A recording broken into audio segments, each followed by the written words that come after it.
Sir, राष्ट्रपति के अभिभाषण पर जो चर्चा चल रही है, भाषण अगर पढ़े सुने तो भी लगता है कि जैसे प्रोफेसर साहब ने कहा कि देश की स्थिति ठीक नहीं है। लेकिन ठीक लगता है जो हमारे सामने महान देशभक्त मंडली बैठी है, उनको लगता है कि सब कुछ ठीक है। राष्ट्रपति देश की संवैधानिक प्रमुख है, तो भाषण के हर पैरा में राष्ट्रपति जी कहते हैं कि मेरी सरकार, मेरी सरकार, मेरी सरकार। लेकिन जिनको ये मेरी सरकार कहते हैं, ये सरकार पाखंडी है। ये सरकार पाखंडी है, झूठी है और गैर जिम्मेदारी भी है। तो कहा ये ऐसी सरकार को राष्ट्रपति जी मेरी सरकार कहते हैं, तो संविधान के खिलाफ है। जो सरकार गैर संवैधानिक तरीके से बैठी है हर राज्य में, सर इस देश में मैं यहाँ से सुन रहा था डेमोक्रेसी की बात करते, कहाँ डेमोक्रेसी देश में बची है? न जुडिशरी है, न सोशल जस्टिस है। हाई कोर्ट और सुप्रीम कोर्ट सरकार की कठपुतलियां बन गई है। कहाँ न्याय मिलता है?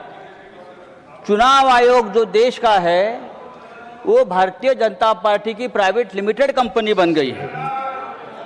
कहाँ न्याय मिलेगा आपको? सोनम वांगचुक कहाँ है? सोनम वांगचुक कहाँ है? आप देशभक्त है ना, आप मुझे बताइए सोनम वांगचुक का क्या हुआ? उनकी हालत क्या है? क्या वो जिंदा भी है? मुझे मालूम नहीं, कहाँ है वो? देखिए उनका अपराध क्या है? उनका अपराध है कि हमारी जमीन चीन ने कब्जा कर ली है।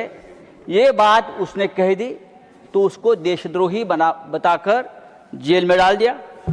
क्या ये डेमोक्रेसी है? मुझे लगता है सर ये डेमोक्रेसी की व्याख्या, डेफिनेशन नहीं है। राष्ट्रपति के भाषण में वही घिसी पिटी घोषणाएं हैं। नई बात क्या है आप मुझे बताइए। इतने साल से हम देखो गरीबों को सबसे ज़्यादा रोजगार देने वाली मनरेगा, आपने नाम तो बदल दिया, लेकिन रोजगार की गारंटी भी आपने कम कर दी है। किसानों को रोजगार मिलता था वो गारंटी आपने कम कर दी। हमारे मराठवाड़ा, महाराष्ट्र में मराठवाड़ा में 2025 में 3000 किसानों ने आत्महत्या की है। 3000। सर देखो आप सुनने की आदत रखनी चाहिए। आप सत्ताधारी है, आपकी सरकार है, आपको हमारी बात सुनने की अगर आप आदत डालें तो डेमोक्रेसी और मजबूत हो जाएगी। सर मैं और एक बात आपके सामने रखता हूँ। ये सरकार पूरी तरह से भ्रष्टाचारियों से घिरी है। पूरे देश भर के भ्रष्टाचारी एक साथ लाकर अपने सरकार बनाते हैं, सरकार तोड़ते हैं, सांसद को विधायक खरीद लेते हैं। हम चुनकर लाएंगे, आप रेडीमेड खरीद लेंगे। पहले नेताओं को हम बनाते थे, अब नेताओं को हम खरीद लेते हैं। यह आपकी डेमोक्रेसी है। सर आज मुझे अजित पवार जी की याद आ रही है। फिर हमारे बड़े नेता थे महाराष्ट्र के, आपके साथी भी रहे हमें आज बहुत सालों से, 3 साल से। दुर्भाग्यपूर्ण तरीके से उनकी मौत हो गई। आज भी हम लोग सदमे में है कि ये कैसा हो गया। इतना एक दमदार आदमी, जिस तरह से उनकी मौत हो गई, दुर्घटना हो गई, आज भी हम लोग सदमे में। अजीत टाइम खत्म हो गया, ठहरो सर। अजीत पवार के ऊपर 70,000 करोड़ के सिंचाई घोटाले का आरोप किया था आपकी सरकार ने, आपकी सरकार ने किया। लेकिन वो भारतीय जनता पार्टी के साथ आ गए और पवित्र हो गए। 15 जनवरी को अजित पवार जी ने एक बयान दिया था।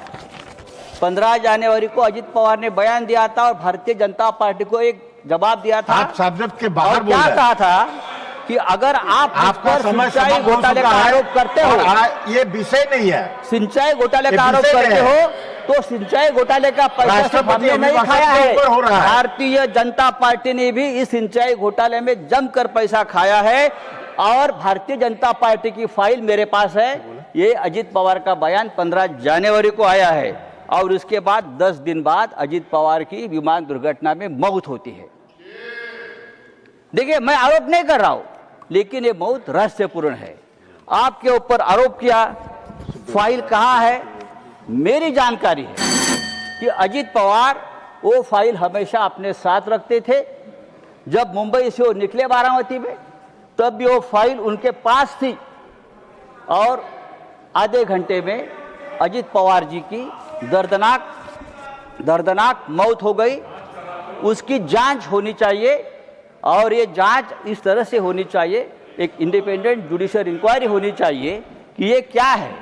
धन्यवाद। ये सब्जेक्ट नहीं है। भ्रष्टाचार का आरोप मुझे तो जस्टिस लोया की याद आ गई। मुझे जस्टिस लोया की याद आ गई। जब अजित पवार का एक्सीडेंट मैंने देखा तो मुझे जस्टिस लोया की याद आ गई। क्या इस प्रकार का कोई हादसा तो नहीं होगा? देखिए, सुनने की आदत रखो। ये डेमोक्रेसी है, आप सुनने की आदत रखो। सर, आपकी सरकार अगर डेमोक्रेटिक तरीके से धन्यवाद आई है। धन्यवाद सर, 1 मिनट दीजिए। नहीं, 1 मिनट भी नहीं है अभी। सर, हाउस एडजॉर्न करना है। सर, समाप्त कीजिए। ये सरकार हिंदुत्व की बात करती है, लेकिन इस देश में इस देश में सबसे ज्यादा तकलीफ में अगर कोई होगा तो हिंदू है। हिंदू में हिंदू गंदे पानी पीकर मरता है। लखनऊ में हिंदू कप सिर्फ पीकर मरता है और बांग्लादेश में हिंदू को मार दिया जाता है और देश के प्रधानमंत्री और देश की सरकार उसके ऊपर चुप बैठी है। सर, आदरणीय राष्ट्रपति जी ने अगर इस बात का जिक्र किया होता तो हम बहुत आपके स्वागत करता। धन्यवाद। Now special mention doctor. ताज्या बातम्यांसाठी पाहत रहा संघर्ष माझा जत।